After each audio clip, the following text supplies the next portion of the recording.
safety, we have backup lines. And then this is meant to look like a carrot. If you see it from my angle, it looks like one. It's a cool carrot. And then it goes out. This is a trick that my mom wanted to do, but she didn't get a chance. And another split off going there. And then slow trick, speedball.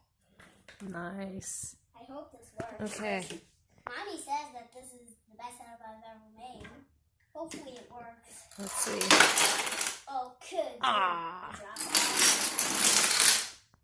I knew Ah. that was going to happen. We need to think of a better way to do the structures so that they fall down. Because I don't think the CDs are heavy enough. It's okay, Papa. It's just dominoes. Yeah, it's okay. All right, Christopher, what do you have to say about Domino Rally 20? I think it was really cool, even though it didn't quite work. Yep. And guys, I'm going to announce this to you. We are creating a Domino channel. That's right. We don't know the name yet, so we can't give the name until we set it up on YouTube. Yep. But we are going to make a brand new Domino channel, and then we're going to update on Saturdays. We're trying to do a video every single week. Yep. And maybe extras if we have other videos that we want to post.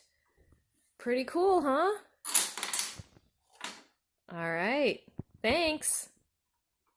Bye-bye. Do you want to say bye? Bye.